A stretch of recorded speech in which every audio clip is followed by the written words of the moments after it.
শান্তভাবে আমরা বসে, আমার তো মনে হচ্ছে একটা দিন এরকম হতো সারা রাত এরকম তার কোনো গান আমরা বসে বসে শুনতাম। কিন্তু সময়ের একটা পাবন্দি আছে। আমি একটা ছোট্ট ঘটনা বলে শেষ করব। একজন বিখ্যাত কর্মী শ্রী ঠাকুরকে এসে বললেন, ঠাকুর মরতে মরতে বেঁচে গেছি, আমার মনে হয় আজ বিখ্যাত হওয়া। ঠাকুর বলছে, কি সাংঘাতিক কথা, কি হয়েছে তো? বলে মরেই যাচ্ছিল, তারা করেছে আমাকে। ঠাকুর বলছে তারপর? বলে পুরো গ্রাম তারা করেছে। বলছে তারপর কি হলো? বলে পাড়া পুকুরে ডুব দিল। বলে তারপর? বলে আর জানি না কি হবে। অনেক রাত্রে বুঝলাম কেমনি, আস্তে আস্তে উঠে ওই ভেজা জামা কাপড়ে একজনের বাড়িতে গেলাম, বারান্দায় দেখে দরজা খুলে বলছি, আহা কি সাংঘাতিক অবস্থা, আপনি কাঁদছেন কেন? তারা ব্যবস্থা করলো। পরের দিন যখন আমি সূর্য উদয়ের আগে ভাবছি বেরিয়ে আসবো, দেখি আবার পুরো গ্রাম ঘিরে নিচ্ছে।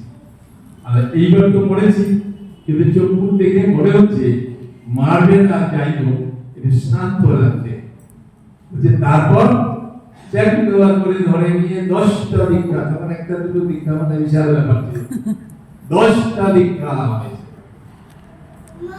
আগের দিন মারতে গেছিল, পরের দিন 10টা দীক্ষা। তুই আমার বলছিস আমার দ্বারা হবে না, আমি কিছু বুঝতে পারছি। তুই বল কি করে হলো?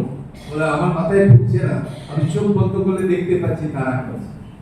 পরের দিনে তো দেখতে পাচ্ছিস না। বন্দে পুরুষোত্তমম, বন্দে পুরুষোত্তমম,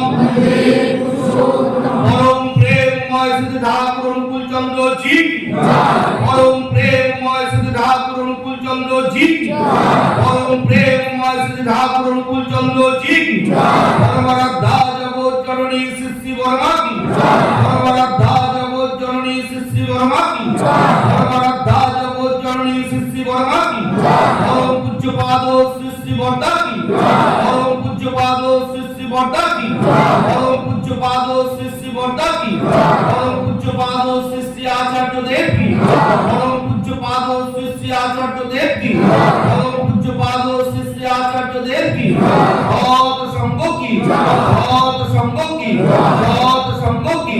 বন্দে পুরুষোত্তমম, বন্দে আর্য বিদ্যি, বন্দে মাতৃবর্গম, বন্দে অহং কৃষ্ণ দৈবতম, বন্দে পুরুষোত্তমম, বন্দে পুরুষোত্তমম, পরম প্রেম